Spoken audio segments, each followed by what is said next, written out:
Hello, I'm Mike from GroveStreams. In this video, I discuss AI forecasting and stream correlation detection. AI forecasting is a powerful tool that allows you to predict future trends based on historical data. With GroveStreams' new forecasting feature, you can harness the power of advanced models to make informed decisions. In this video, I will list the forecasting models that are supported, demonstrate stream correlation detection, walk through designing and forecasting models, and go over best practices. AI models are exploding, and this makes it challenging to select the appropriate AI model for a specific task. GroveStreams has partnered with DARTS, a leading library for time series forecasting, to bring you state-of-the-art models. This integration means you can access complex forecasting capabilities without needing to be a programming expert. Choose from a variety of models, each suited to different forecasting needs. For example, the TFTModel excels at long-term forecasting with rich covariant data, while ARIMA is ideal for short-term forecasting of single time series. I'm going to quickly walk through the setting up of a few components and streams to demonstrate correlation detection and forecast model building so that you can do the same. This demonstration will forecast electricity usage for several homes. I asked an AI model, X.com's Grok to be specific, to generate a Python script that will generate all of the import files needed for this demonstration. The script generated 3 electricity load profiles for 3 homes, a humidity, temperature, and a weekend indicator stream, and a forecasting validation stream for each of the homes. The script file will be posted within the GroveStreams form so that you can follow along. I also have an organization blueprint with everything already set up. Request it in an email and we'll send you the blueprint. I'm going to speed up the video while setting things up. I'm creating 3 house components and a weather component. I'll create 1 house component and then make 2 more copies and rename them. If this were a production organization, I would create a component template from the first component and then use the template for all new house components. Forecasting requires interval streams. The script generated 1-hour interval data, so the interval stream cycles are 1-hour cycles. It's best to have stream ID set for forecasting, although it is not required. Each house will include 2 point streams, one for building area and one for number of occupants. Like weather, they will influence energy usage and will be included in the forecast as covariates. The AI-generated import files are now imported into each stream by right-clicking on each stream and selecting Import Stream Data and dragging the files onto each import window. I specifically told Grok to create the import files for the central time zone. We could have each house component have its own weather stream, but I'm creating a single weather component that will hold the weather data for the 3 houses used in the demonstration. I'm including the weekend indicator stream into the weather component. The weekend indicator stream has a 1-day cycle and a value type of short, where a value of 1 indicates it's a weekend. All of the models supported today only accept numerical values. They do not support text strings. If categorical data is involved as static covariance in some deep learning models, it must be encoded numerically beforehand. That's why the weekend indicator stream is 0s and 1s and not Boolean true/false. We now have all of the components and streams needed to start forecasting. Part of forecasting is knowing and including covariates. Covariates are the other streams that impact the forecasted stream. For our organization, we know intuitively that weather, building size, and number of occupants will impact electricity usage. We will use those streams for covariates. But sometimes you might not know offhand what streams are influencing other streams. For example, is a motor's temperature influencing its vibrations? That's where the stream correlation detection wizard comes in. The correlation wizard analyzes relationships between multiple time series streams, computing correlation coefficients and visualizing them in a heat map for easy interpretation. This is essential for forecasting because it helps identify influential covariance and leading indicators, enabling more accurate predictions by incorporating these interconnected data factors into your models. To detect for correlation, go to Tools, Forecast Models, right-click and select Stream Correlation Wizard. Select the time alignment cycle. Select streams or groups. They can also be dragged onto the window. I'll drag the weather stream, weekend indicator stream, and electricity usage streams onto the window. Select the time range for the detection and specify an optimal lag amount. By adjusting the leg, you can investigate whether one variable might predict or follow another, revealing patterns that aren't visible without a time shift. Click Finish to start detecting correlations.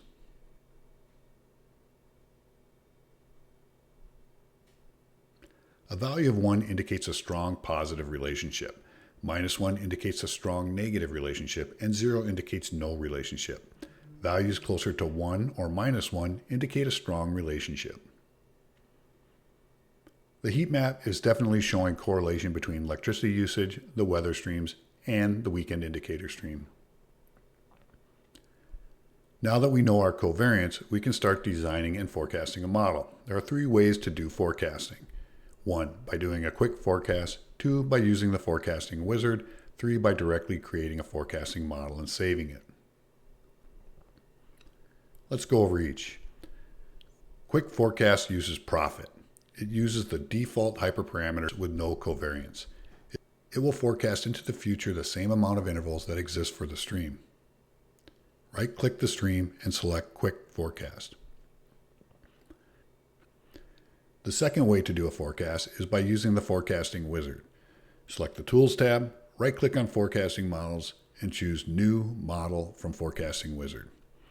Follow the prompts to select your stream and configure your model. The results will be a trained model and a forecasted stream.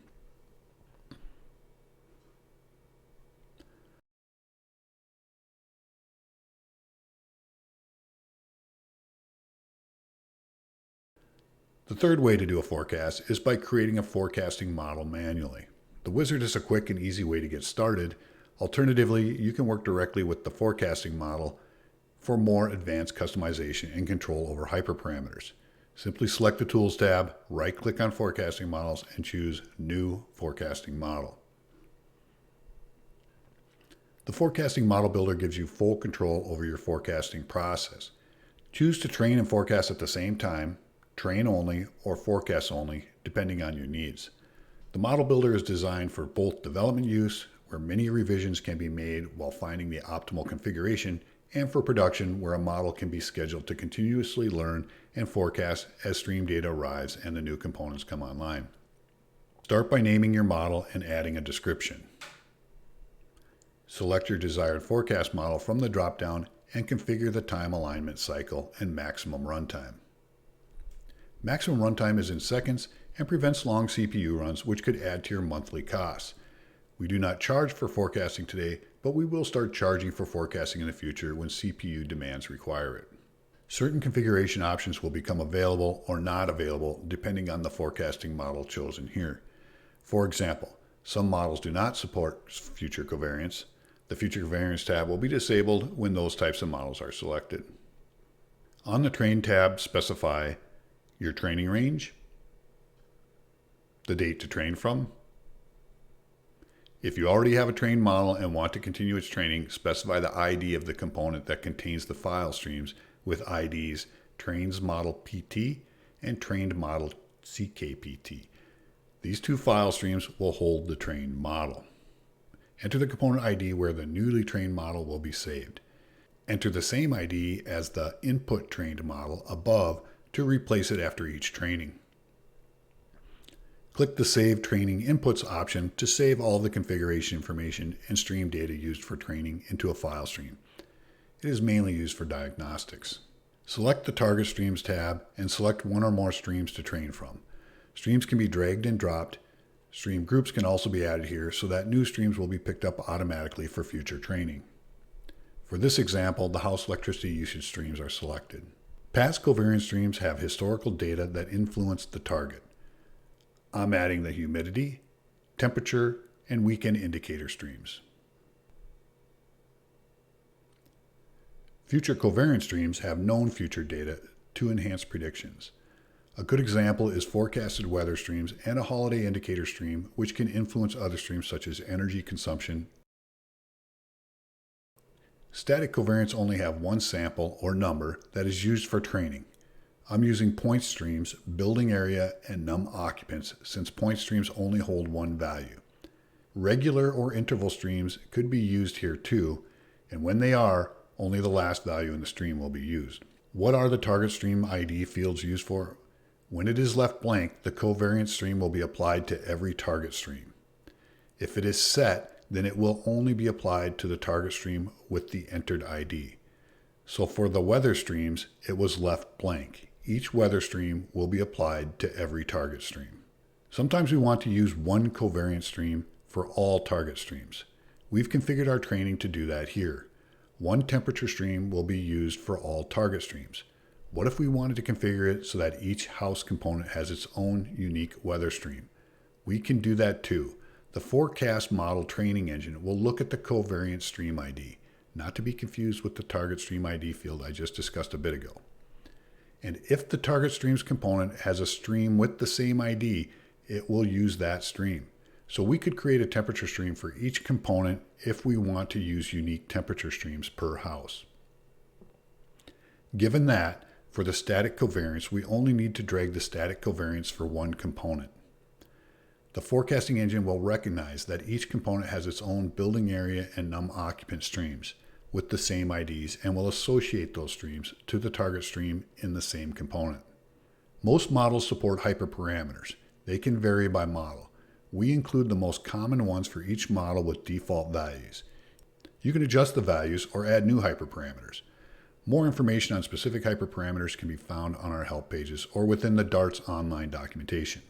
We now have training configured and can click the Train Only button and have the trained model saved into a file stream. But let's set up forecasting and we'll do both training and forecasting at the same time. On the Forecasting tab, select the number of target stream intervals to use for forecasting. Select the number of intervals to actually forecast, and select when to forecast from. Select the target streams or groups that we want to forecast, which are the electricity usage streams. Target validation streams are optional. Select them if you want to compare the forecast results with the actuals. You can specify the location of the forecasted stream. It defaults to the same component as the target stream with forecast appended to the stream name. All models except Profit will not allow for gaps within interval streams. Configure gap filling on the Gap Filling tab. Choose from methods like filling with a specific value, using the previous or next value, or applying spline interpolation. Spline is the default. Once you have a model configured, you can create a schedule to automatically keep training your model and running forecasts. I'll now click the Train and Forecast button to train the model followed by a forecast.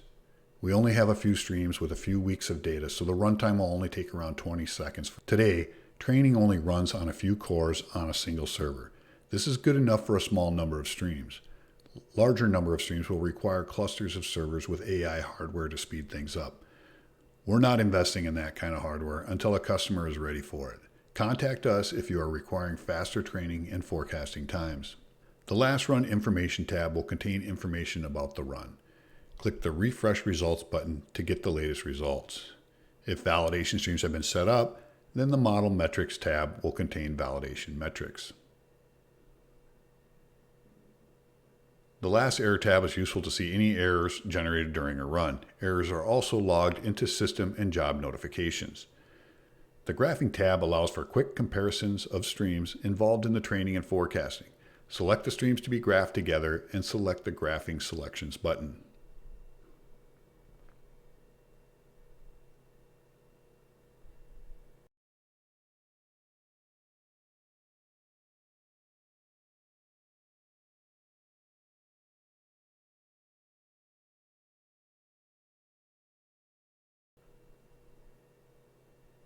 Monitor your model runs in the Process Queue or Jobs Monitoring windows. Check the Model Results tab for details on runtime, costs, and any errors. Tips and best practices. Start with one or a small number of target streams that contain a small amount of data to keep runtimes short as you tweak the model. Prepare your data carefully, choose the right model for your needs, and fine-tune hyperparameters for optimal performance. Keep training your models to keep them accurate. Experiment with different configurations by copying models and components. GroveStreams supports folders and the ability to copy them with their contents. Use them to copy many items at a time. This allows you to test new ideas without affecting your original setup, making it easy to compare results and find the best approach. With GroveStreams forecasting, you have the tools to make data-driven decisions with confidence. Thanks for watching.